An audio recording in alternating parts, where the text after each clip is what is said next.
to the Washington Watch News Desk. I'm Casey Harper bringing you today's top stories. Today is Tariff Day.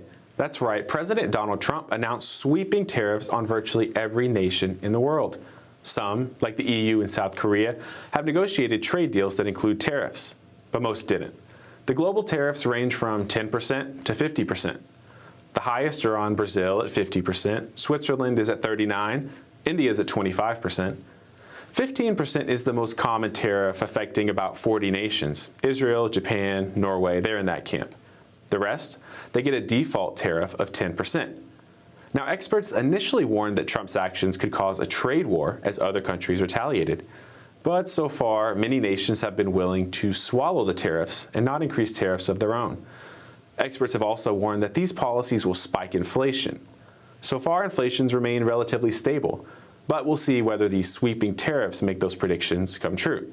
White House Press Secretary Carolyn Leavitt was quick to defend the tariffs. President Trump is right-sizing government spending, reversing the damage done by the Biden administration, and allowing the private sector to flourish. The same so-called experts claimed that President Trump's tariffs would spike inflation and hurt American consumers. But consumer spending growth just accelerated, and inflation remains right on track. For the past 5 straight months, core inflation has come in below market expectation and remains in line with the Fed's 2% inflation target. Meanwhile, customs and tariff revenues have already totaled more than $150 billion since President Trump took office, leading to the first June budget surplus in nearly a decade. Other nations are still negotiating deals with the administration. Meanwhile, a federal appeals court is considering the question: does President Trump have the authority to unilaterally create these tariffs in the first place? We'll keep an eye on the story as it continues to unfold. And for our next story, Iowa Governor Kim Reynolds is cracking down on the University of Iowa after a school official admitted on hidden camera that they're still pushing DEI. That means they're ignoring President Trump's executive order banning DEI programs at federally funded universities. Of course, they aren't the only ones. These universities take taxpayer dollars and then turn around and discriminate against students based on race.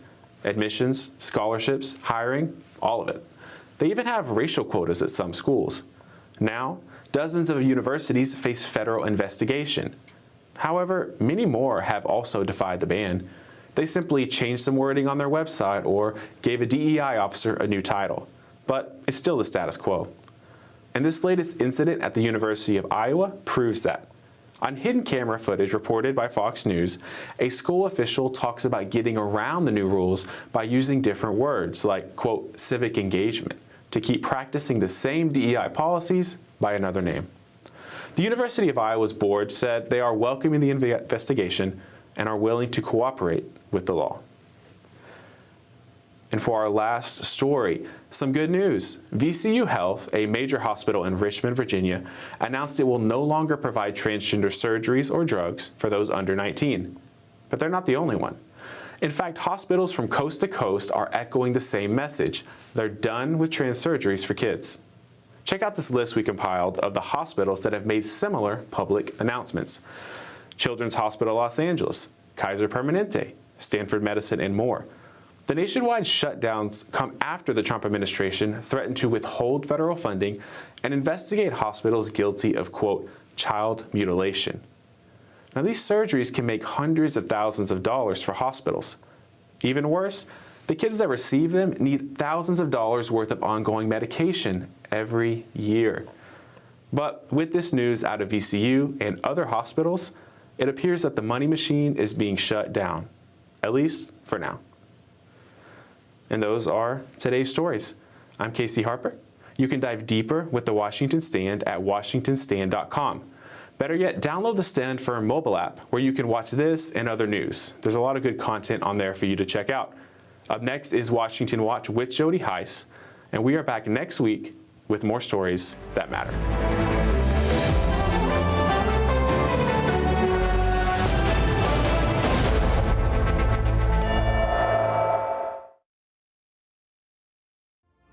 From the heart of our nation's capital in Washington, D.C., bringing compelling interviews, insightful analysis, taking you beyond the headlines and sound bites into conversations with our nation's leaders and newsmakers, all from a biblical worldview. Sitting in for Tony is today's host, Joseph.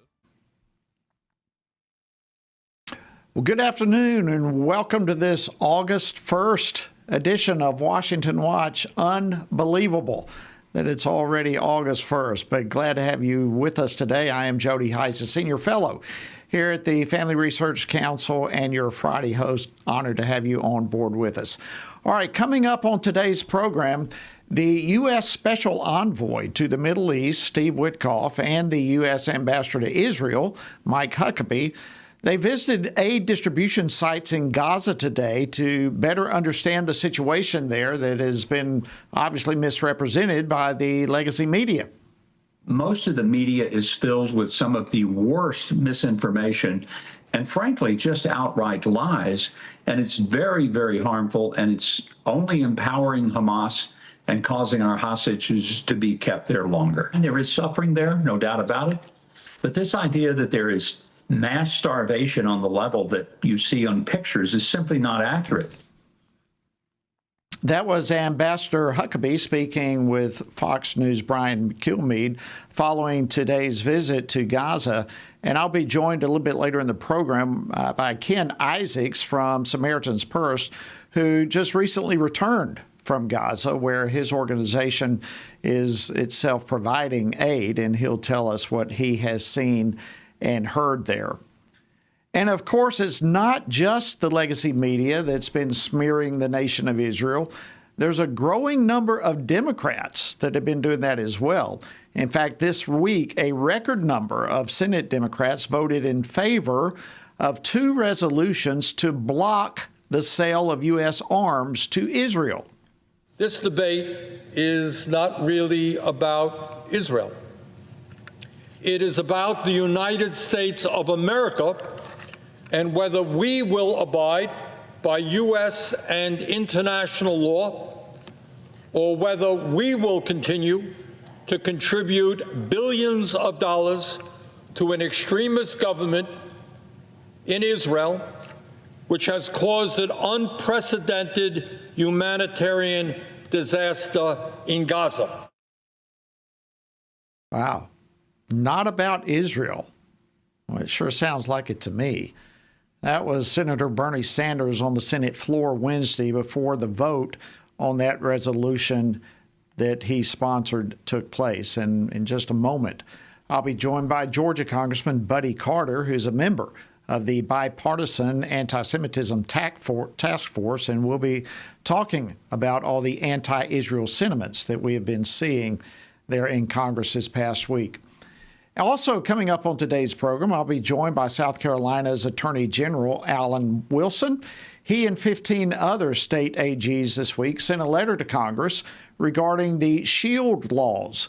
Those are laws right now, we'll get into it later, but those are laws that the pro-abortion states are now using to protect criminal activity of those trafficking abortion drugs into pro-life states. So we've got a lot to unpack on that you don't want to miss. And then to close out the program today and to close out the week, I'll be joined by David Clausen for our weekly Biblical Worldview segment to discuss some of the headlines that popped up this week. So as always, we've got a lot to unfold and bring your way today. If by chance you miss any portion of it, be sure to go to our website, tonyperkins.com, and you'll be able to get archives of this program, many others, and a host of resources as well. All right, for today, the U.S. Special Envoy to the Middle East, Steve Witkoff, as well as the U.S. Ambassador to Israel, Mike Huckabee, they spent more than 5 hours inside Gaza in order to get a better understanding of the humanitarian situation there. And ultimately, the Trump administration is wanting to craft a plan that will more effectively deliver food and aid to the people of Gaza. That, of course, is something that the United Nations was not doing very well, and Hamas, on the other side, was interfering with. But no doubt, the legacy media will spin all of this against the Trump administration and against Israel. But why in the world are they not placing blame where the real culprits behind all of this? Well, joining me now to talk about this and more is Congressman Buddy Carter. He is a member of the Bipartisan Anti-Semitism Task Force, and he represents the 1st Congressional District of Georgia. Congressman Carter, my friend, welcome back to Washington Watch. Great to see you. Good to see you always, Jody. Thank you for having me. Well, it's our honor to have you. All right, I'm sure you've been watching, keeping up with all the coverage this past week on the situation there in Gaza. Let's start off with just your basic reaction to what's been coming down the pipelines. Well, first of all, Jody, let me mention that the segment you just had about the Senate bill to block arms going to Israel, your senator, my senator, John Ossoff from the state of Georgia, a Democrat, voted for that, to block arms to go to Israel. So I just want to make sure we get that out there, that he is trying to block arms from going to Israel and not supporting Israel. But yeah, what's happening over in Gaza right now, thank goodness that Ambassador Huckabee and that Mr. Wilcox went to Gaza to see exactly what's going on, because I could not agree with you more in the sense that I don't think it's being represented correctly of what is happening over in Gaza. Let's face it, President Trump doesn't want to see people starving. He wants to ensure that they are going to have the supplies over there that they need, but he also wants to make sure that they are being delivered to the people.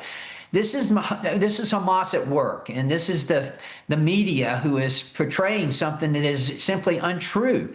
We want to make sure that the people there get the supplies that they need, but we are going to make absolutely sure that Hamas is not blocking them from getting it. Yeah. And you know, this is what was stunning to me. This is war, and yet Israel, it seems, is being held to expectations that no other country has in wartime. And when you look back through history, they've actually been doing far more than other countries have. Meanwhile, Hamas has been doing targeting civilians, stealing from Gazans, and even still continuing, as we all know, holding hostages. For nearly 2 years now, they've been doing that. So are people, my point is, are people forgetting who the real villains are in all of this right now? Well, certainly the media is forgetting it, and therefore the people aren't being reminded of who the real villains are. And the real villains are Hamas. Look, Donald Trump is the peacemaker in chief. He wants to see peace in Gaza. He wants to see peace in the Middle East. He has worked diligently on that. However, it's got to be enforceable, and it's got to make sure that Israel is safe. That's two requirements that we won't budge on. And, you know, to have the UK acknowledge Hamas is a disaster. America will continue to support Israel, and we always will support Israel. And yes, again, Donald Trump, he wants to see peace in Gaza, and he wants to see Gaza go back to normal, and whatever normal may be. But he's not going to be taken aback by the actions of Hamas. He's not going to let that happen. Yeah, I'm glad you brought that up because, you know, I mean, obviously, we're not only seeing media and others turn a blind eye to the atrocities from Hamas, but it seems as though they're actually wanting to reward them. And as you just referenced with the UK, we're seeing several countries this week that have come out calling for a two-state solution. What's your reaction to that?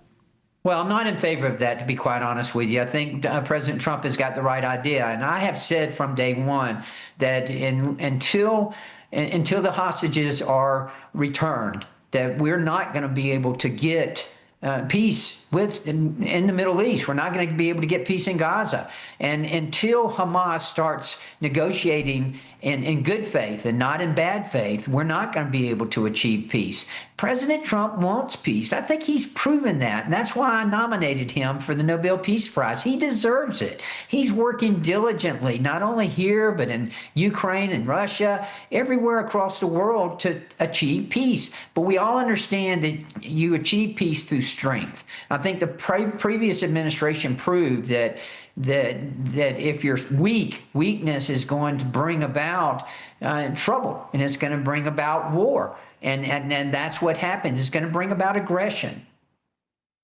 And certainly, I think probably no other region in the world understands the strength aspect that you were referring to than the Middle East. They certainly understand and respond to strength. But I think, another factor in all of this that people seem to be turning a blind eye to is the United Nations itself. I mean, their World Food Program publicly disclosed statistics admitting that 90% of their aid trucks over the last several months never even made it to their destinations. In fact, I want to play a clip here for you. This is why the U.S. has been stepping in. But play clip 3 for me, Ambassador Huckabee. The UN has lots of food. They just don't know how to get it in safely. And they don't like the method of delivery.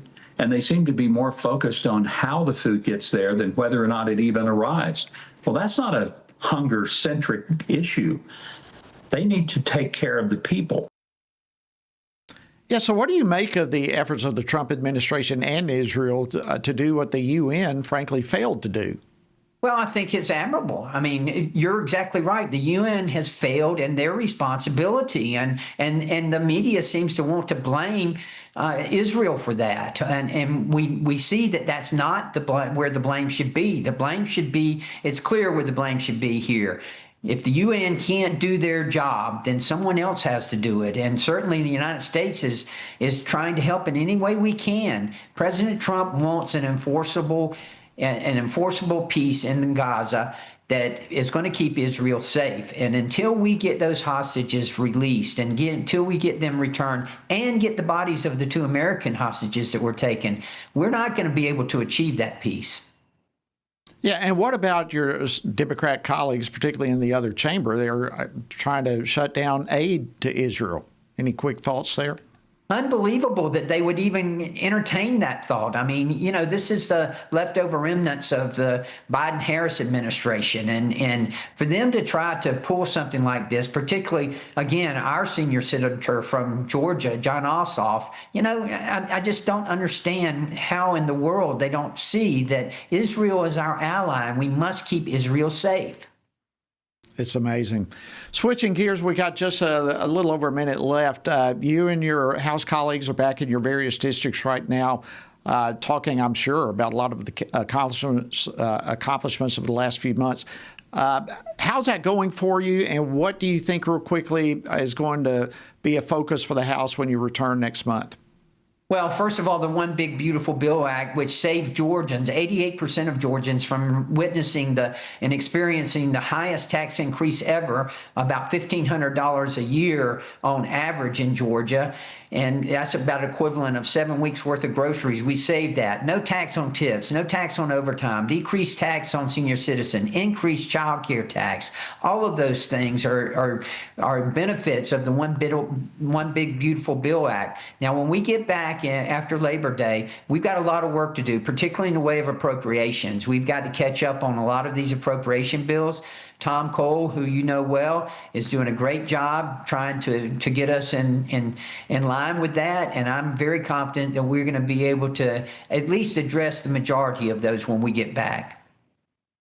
Thank you, Congressman Buddy Carter of Georgia. Always great to see you, and appreciate you coming on Washington Watch and filling us in on a lot of critical issues taking place. God bless. Thank you, my friend. All right, coming up, shield laws. What are they? And how are pro-abortion states using them against pro-life states? Well, I'll discuss this after the break when I'm joined by South Carolina Attorney General Alan Wilson. So stay tuned. We'll be back in just a moment.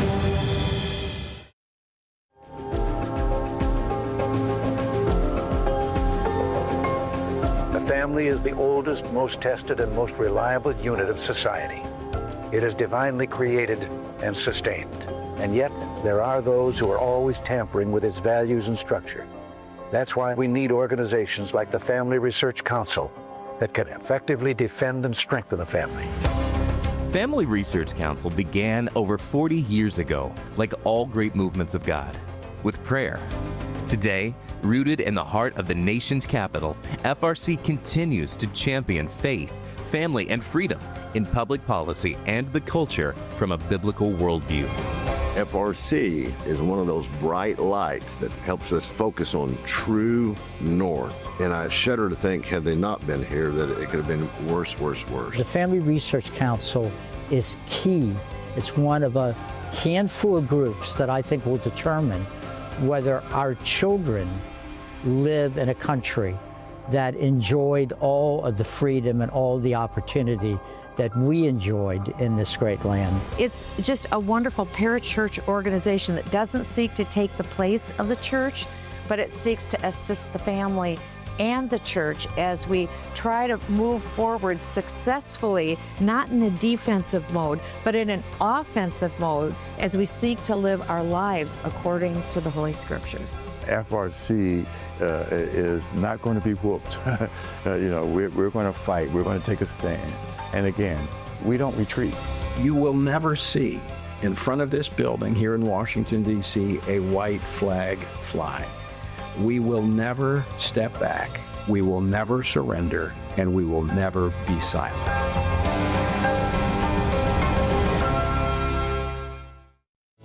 In the beginning was the Word, and the Word was with God, and the Word was God, and the Word became flesh and dwelt among us, and we have seen His glory. Family Research Council invites you to join our Stand on the Word Bible reading plan as we reflect upon the life of Jesus, the Word who dwelt among us. Come with us and discover the glory of the Word. Read the Gospels and witness the life-changing story of Jesus, His life, death, and resurrection. Come read how Jesus transformed the lives of common people and how those same people transformed the known world through the power of the Holy Spirit. Come with us for 10 to 15 minutes a day and read the entire New Testament before the new year. Find our Bible reading plan and daily devotionals from Tony Perkins at frc.org/Bible. Join us and stand on the Word.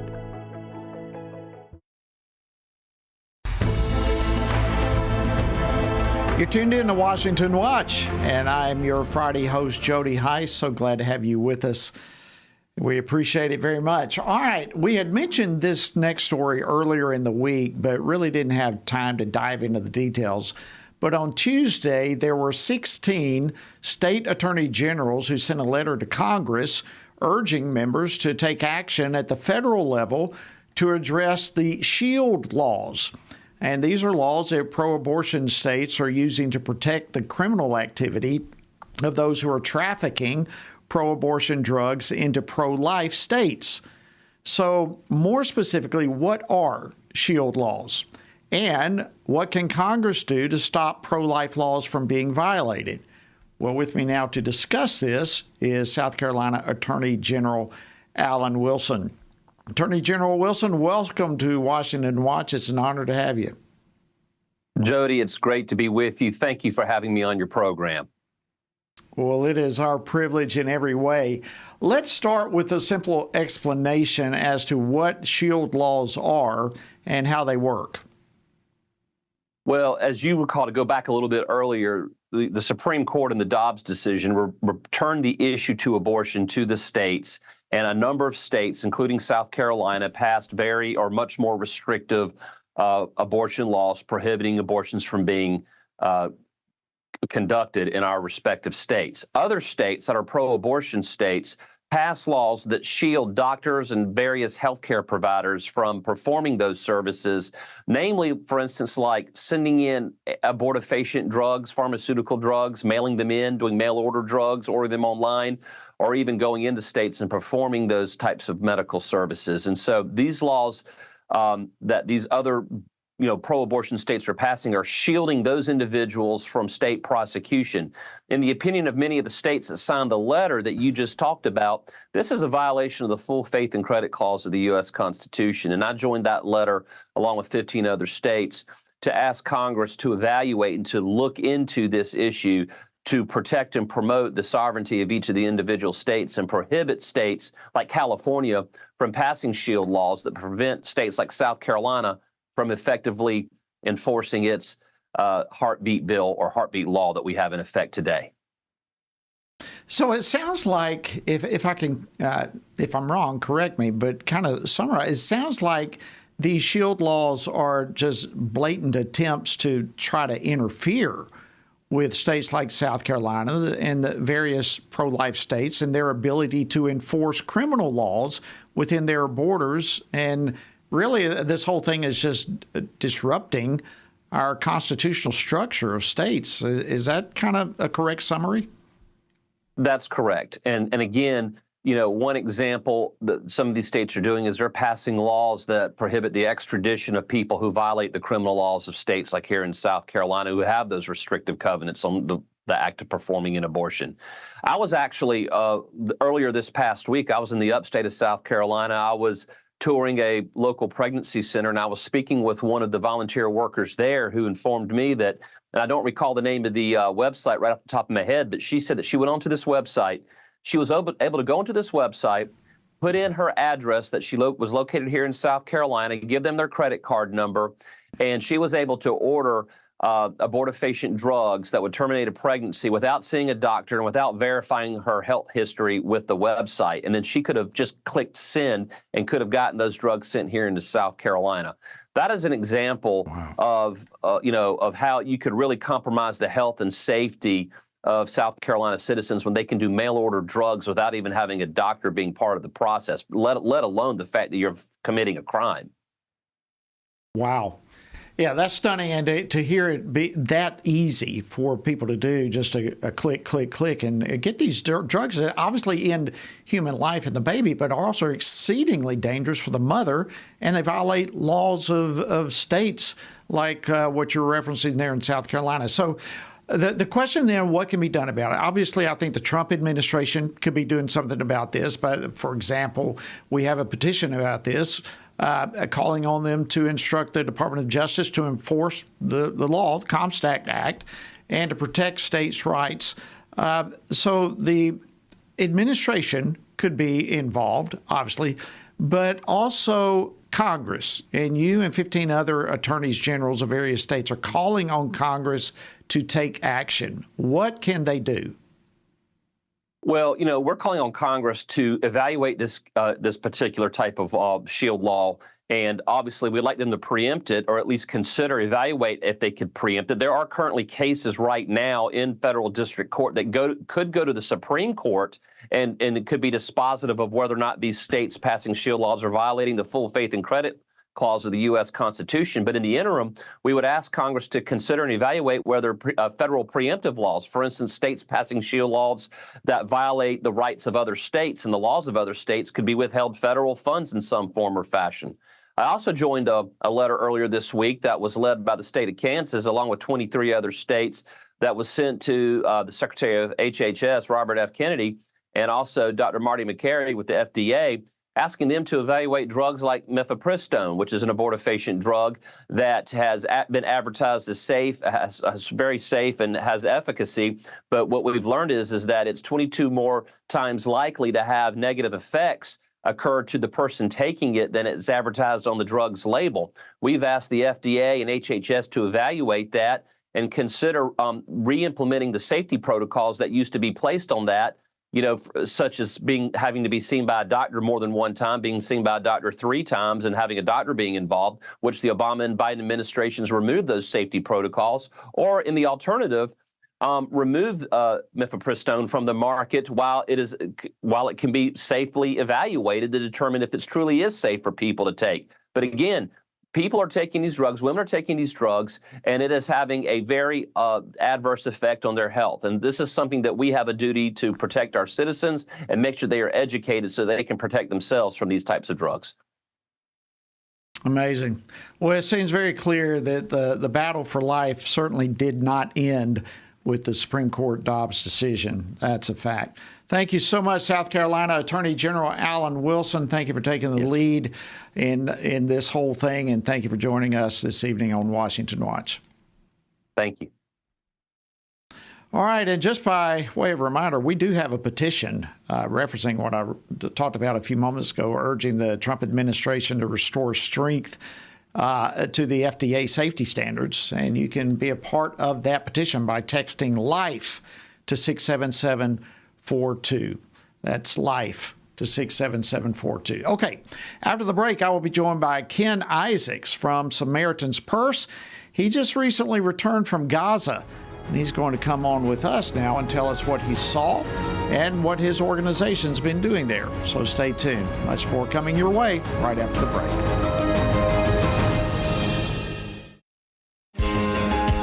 Download the new Stand Firm app for Apple and Android phones today. You can join a wonderful community of fellow believers.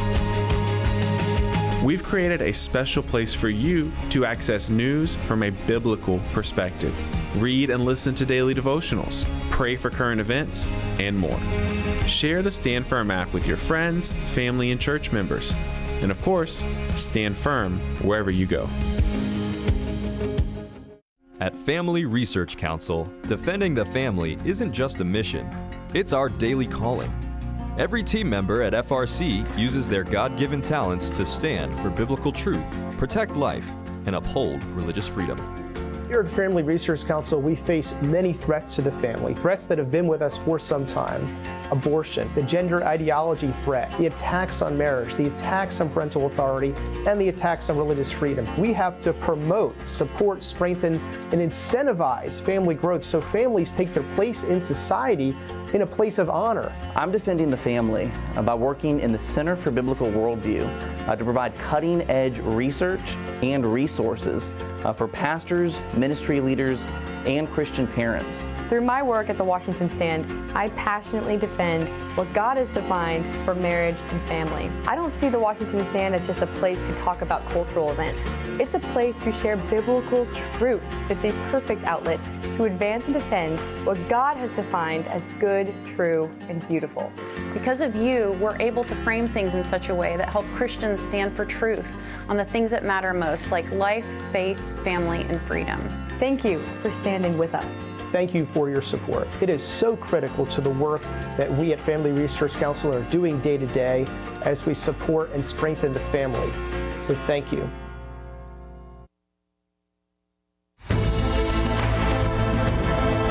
Good afternoon. Thank you so much for joining us today on Washington Watch. I'm your Friday host, Jody Heiss. And of course, glad to have you on board with us. As I mentioned at the top of the program, the U.S. has been getting more and more involved in the distribution of food and other types of aid to the people of Gaza, in the midst of what appears to be a very dire situation, which, by the way, primarily is the result of Hamas combined with some questionable activities from the United Nations.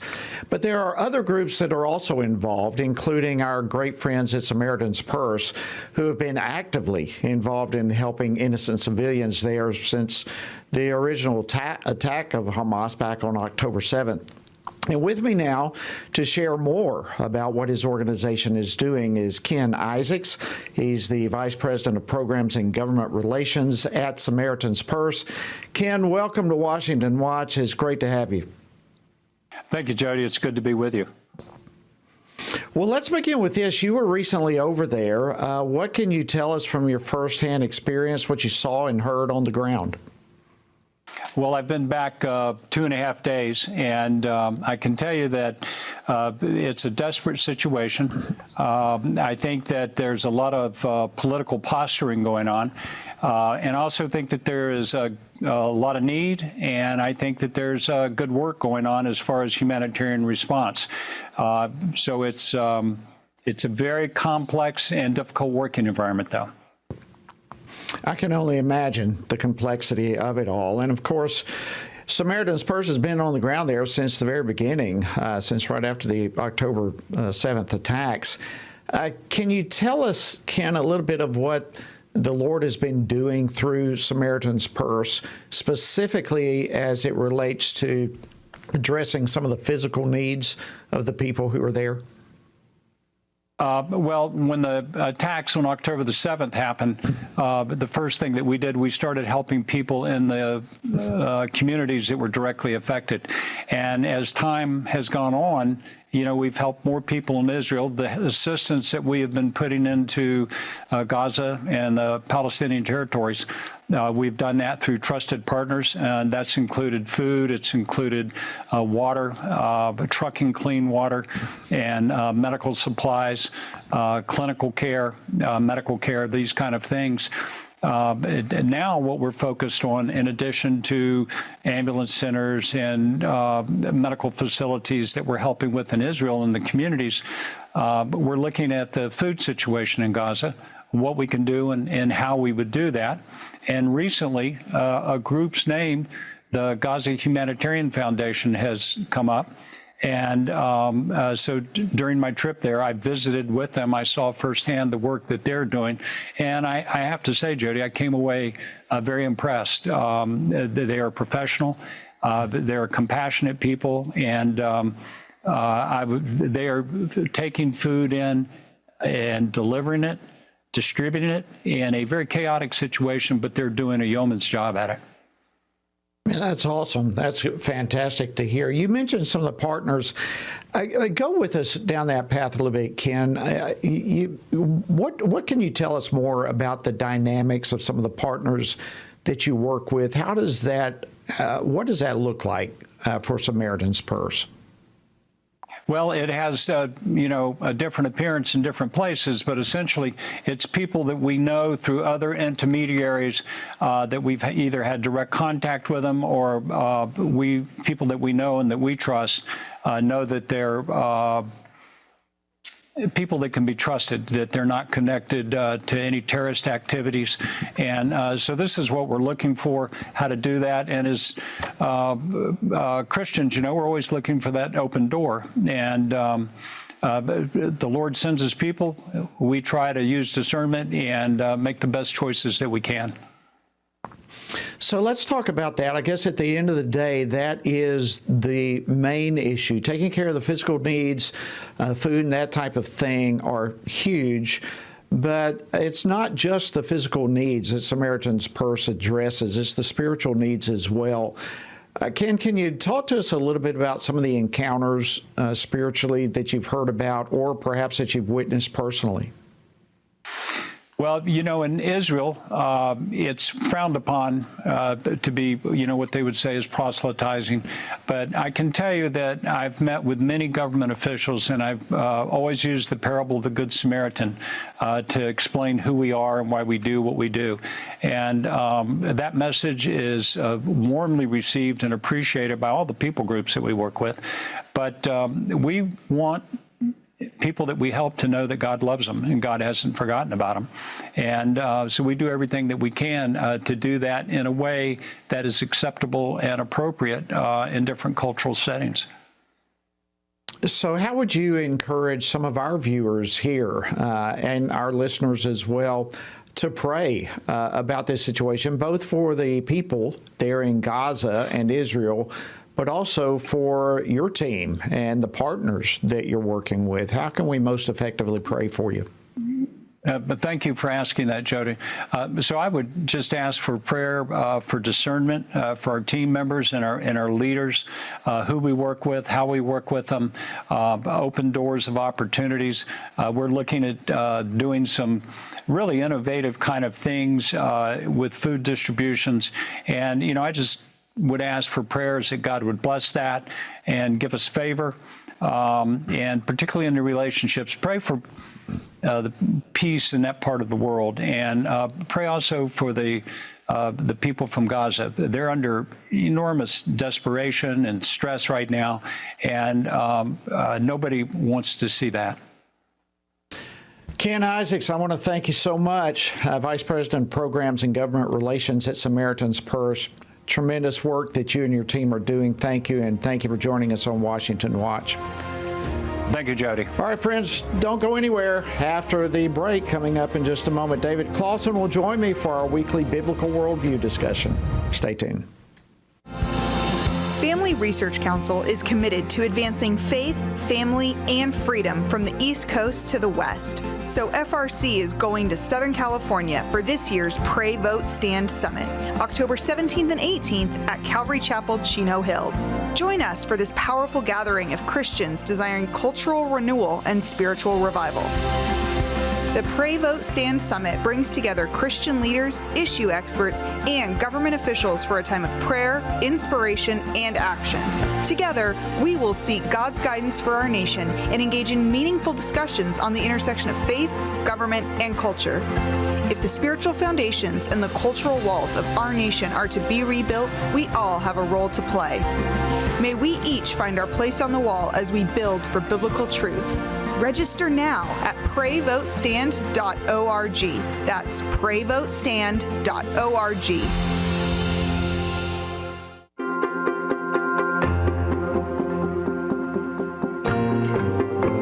Jennifer, it's so exciting to be here with you today talking about our new book, Embracing God's Design. Who is actually going to benefit from reading this book in your view?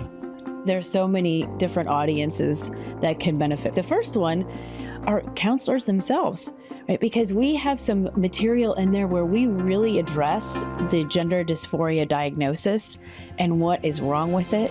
We have information for people who are wanting to go back to embracing God's design for their life. This is really magical to have the therapist and the individual who suffered come together and write about why this is happening and why we're seeing this. And we brought all of that experience to the table. We want to see people walking in the fullness of who God has called them to be and not a false identity. Order today at embracethedesign.com.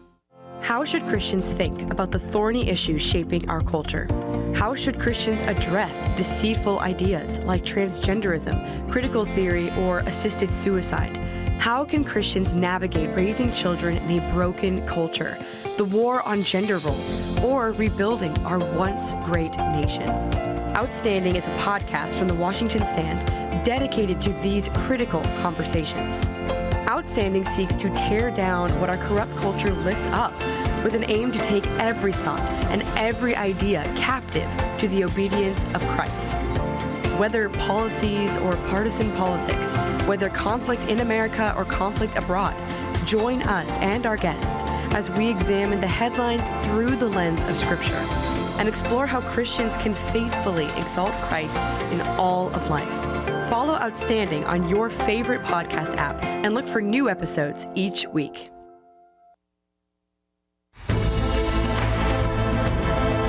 Thank you so much for joining us today on Washington Watch, and hope you're having a great day. I'm Jody Heischer, Friday host.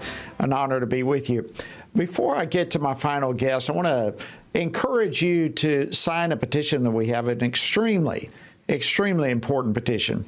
We are calling on the Trump administration to restore and strengthen FDA safety standards for the abortion drug mifepristone and to direct the Department of Justice to enforce federal law. Friends, the bottom line, look, this is becoming increasingly a huge problem, and we need the Trump administration to take immediate action, to take decisive action, to put a stop to the Biden-era policies that have allowed this type of dangerous abortion drug to be trafficked across state lines. And you can help. You can help simply by signing this petition. So I encourage you to text the word LIFE, L-I-F-E. Text LIFE to 67742 and sign our petition. And let's help make this thing right. So thank you in advance for joining us in that effort. All right, as we do each and every Friday, I always like to end the program and end the week, for that matter, by literally thinking about some of the headlines of the week through the lens of Scripture, through a biblical worldview perspective. And even though Capitol Hill is a little bit quieter this week because Congress is out of session, there is certainly no shortage when it comes to news. And so I always like to bring in FRC's David Clausen to help us think about some of these stories through a biblical perspective. David, of course, is the director of FRC's Center for Biblical Worldview, and he's the author of the recent book, Life After Roe, Equipping Christians in the Fight for Life Today, which I certainly recommend for you to check out and read. David, as always, happy Friday and welcome back to Washington Watch. Happy Friday. Great to be with you again, Jody. Well, listen, I just had our last guest, Ken Isaacs from Samaritan's Purse, and we were talking about some of the things taking place specifically in Gaza, but Israel in general. I know you've been there many times. You've led Christian tours and so forth through the land. You've seen it up close and personal. And as we all know, this week we've seen some headlines about the situation in Gaza. And, it just appears as this conflict intensifies, we need to have a biblical understanding of what Christians should know about it all. So let me just throw it out there to you from that perspective. What do Christians need to know about what's happening in Israel and Gaza? Yeah, Jody, I think as Christians, probably the most important thing when it comes to this issue is moral clarity. As Christians, we are people who care about the facts. We want to be right. We want to be accurate. And I think what you've seen develop over the past couple of weeks in Israel, we need to realize every single development that has happened in Gaza with the horrible human suffering can be traced back to October the 7th with that Hamas terrorist attack that left 1,200 Israelis dead and 250 that were kidnapped and taken hostage. Of course, Jody, that was the deadliest day for Jews since the Holocaust. And I think that's where we need to start with a conversation like this. We need to just be really clear. If Hamas laid their weapons down this evening and released the hostages, the war would be over. I think that's really important to say. What has taken place, of course, is not surprising, though, Jody, and you know this. You've covered this as a member of Congress and as a pastor.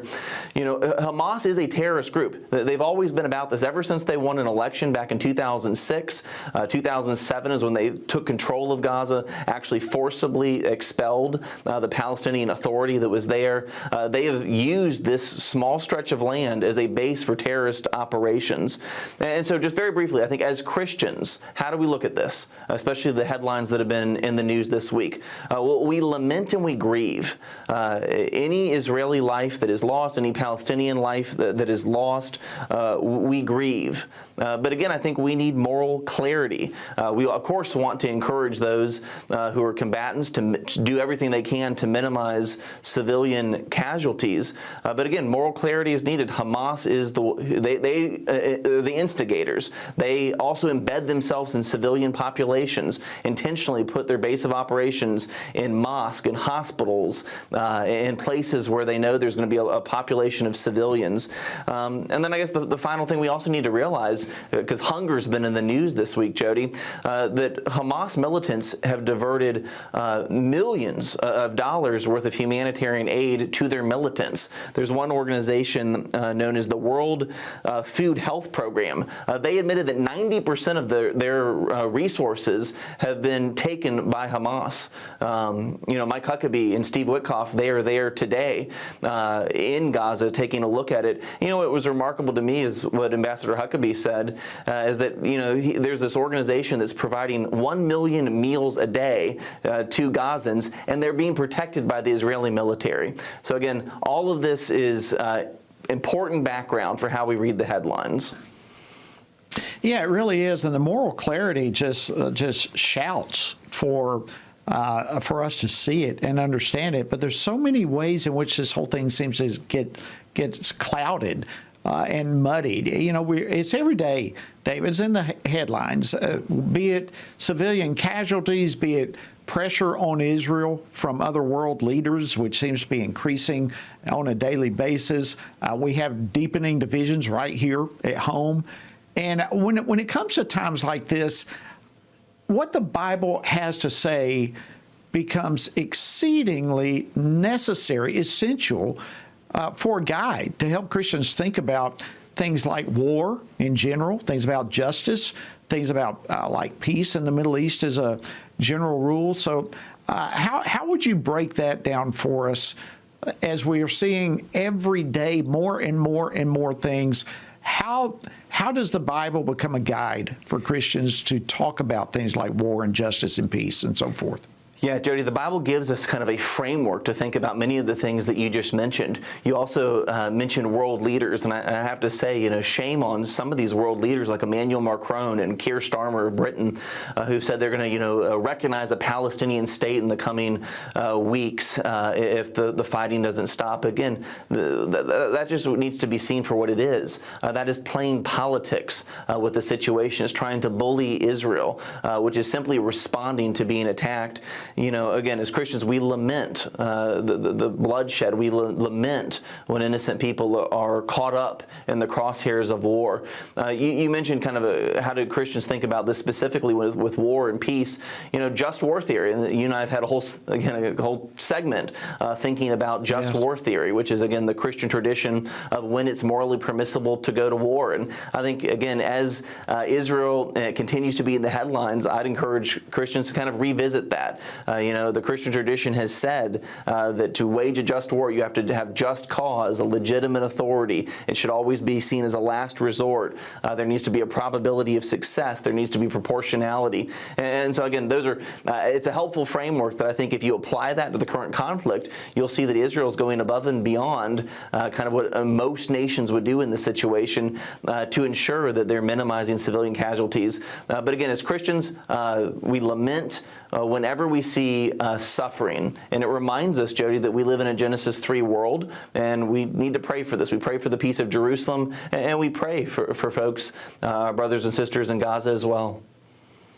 Absolutely. And you just said about praying for the peace of Jerusalem. And there's other things in the news, David. I want to get to some other things. But this last question before we depart the topic of Israel, I hear it on a regular basis, even some people at our church and so forth, that particularly I would say probably younger Christians for the most part, but they want to know whether or not and why or why not we should even be supporting Israel to begin with. How would you respond to someone who asks that question, the question, why should we, or what does it matter for me as a Christian when it comes to Israel? Yeah, and I have that conversation as well, Jody. I think one of the first things I say is we need to be clear what we're talking about. Support for Israel doesn't necessarily equate to you have to agree with everything the Netanyahu government does.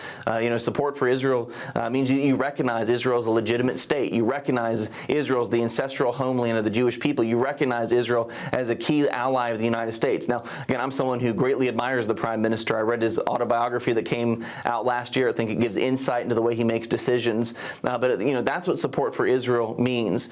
Specifically as a Christian, yes, we recognize Israel as our #1 geopolitical ally in the region. But as Christians, whether you're a dispensationalist or not, Romans 11 is in our Bible. Romans 11 teaches us that Christians are actually grafted onto a covenant that God made with the Jewish people. That's the simple fact right there of why so many Christians have had such an affinity for generations for our Jewish brothers and sisters. Of course, Genesis 12 says that God blesses those who bless Abraham's descendants.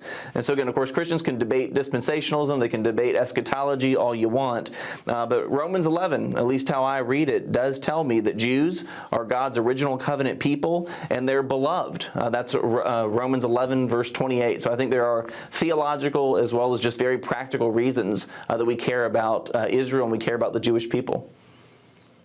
That's a great foundational platform that people can go from there in a lot of directions. The Scripture speaks very clearly about this and has a lot to say. All right, I want to switch gears, David, because there's a lot of other things in the news. We'll probably have to go through kind of rapid fire with some of these other things to get your thoughts and a biblical perspective. First, we've seen what appears to be a rather domino effect taking place among some children's hospitals that were engaged in so-called gender-affirming care for minors. The one in Richmond, Virginia was among the latest, just for example. So give me some thoughts on some of these developments as it relates to hospitals backing away from this. Yeah, Jody, and the D.C. hospital announced that after August 30th, they're not going to do these treatments either. I think, Jody, we're going to look back on the period probably between 2015 and 2024 as just really a dark period in our nation's history where good science, evidence-based medicine was replaced with a radical gender ideology that many people didn't even understand to begin with. And so again, I'm just really glad that it seems that a common sense, it seems that a sanity has returned on this issue. But we also need to realize that we are going to be living amongst us is going to be people who were really harmed because of this gender ideology. And I think as Christians, we need to realize these people are going to be living with scars. We need to walk with them with love. We need to walk with them with empathy. But we should all celebrate that it seems that this kind of confusion is, that the fog is lifting, and we should pray that that continues. Yeah, and it's amazing that fog ever settled on this type of thing to begin with.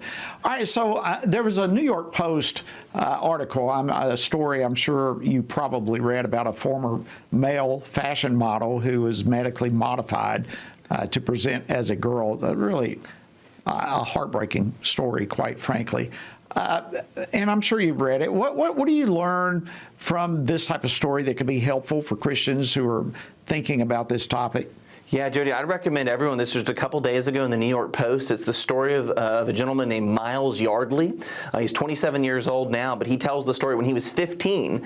He was confused about his sex, and he went to a gender clinic. And after 2 appointments, he got on estrogen and puberty blockers. After this, he kind of transitioned to present as a female. He entered into some really elite fashion circles, and kind of, again, everyone thought he was just a woman. He was a model. But then what's amazing about the story, Joe, is he started to go to church.